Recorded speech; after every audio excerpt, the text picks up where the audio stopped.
Cassie Semien is standing by. And Cassie, Vice President Harris has gone from the wings of this election to center stage. The president tonight reaffirming that Kamala Harris is the right person to take on Donald Trump and J.D. Vance in November.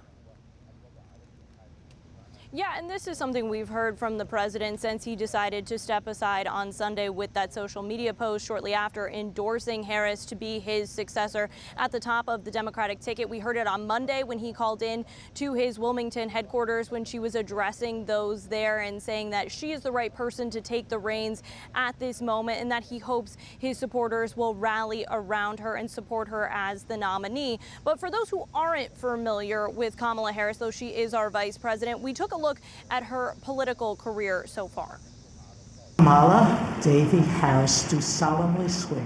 I, Kamala Davy Harris, do solemnly swear. Kamala Harris shattered another glass ceiling in 2021 when she was sworn in as vice president, becoming the first woman, African American, and Asian American to hold the office. So help me God.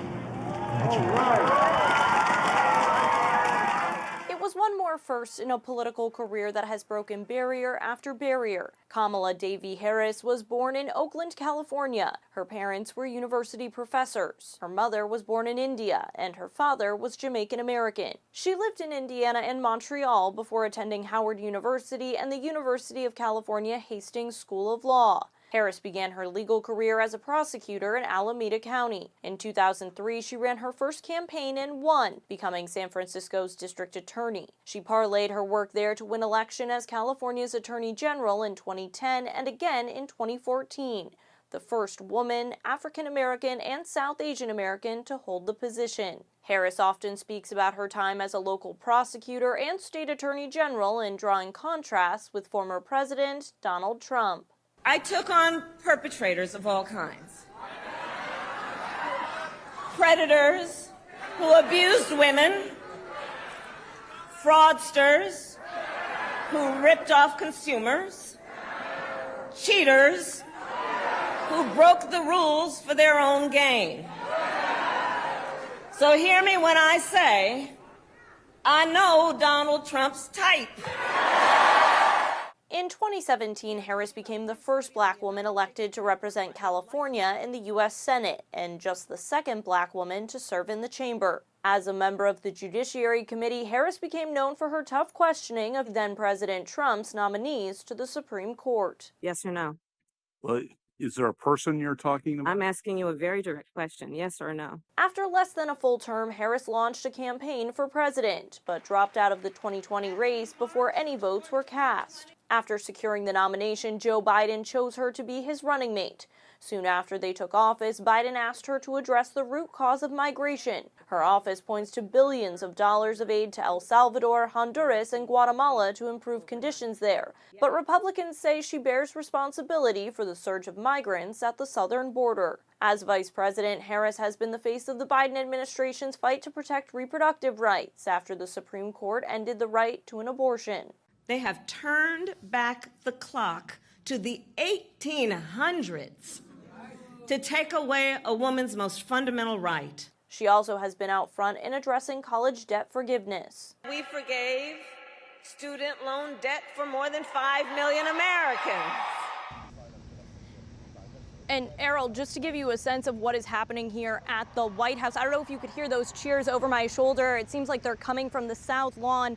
Before the speech, we saw hundreds of staff members coming over from the executive office building across the street, going towards the residence of the White House. It sounds like they're on the lawn and the president is out there speaking to them right now. We heard, hello, hello, my name's Joe.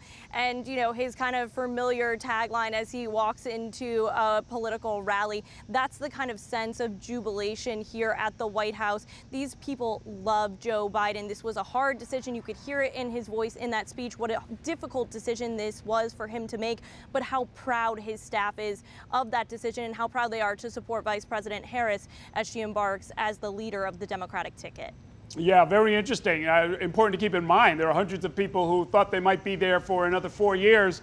It turns out it might be more like 6 months. Cassie, let's talk about these fundraising figures that the Harris campaign has been touting this week with the media. Walk us through where things stand and how her fundraising compares to Biden's efforts following the debate.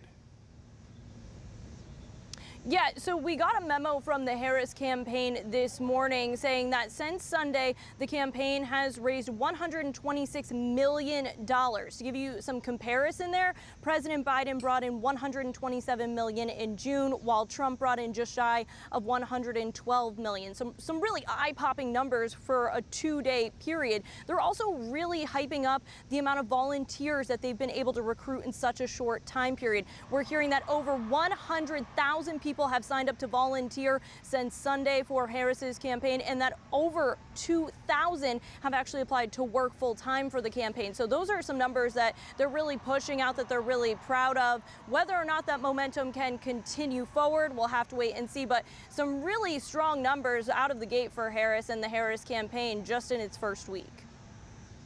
All right, thanks a lot, Cassie. Well, let's go to Cassie Semien at the White House. What do we know so far about who Kamala Harris is considering to run as her running mate, as her vice presidential pick?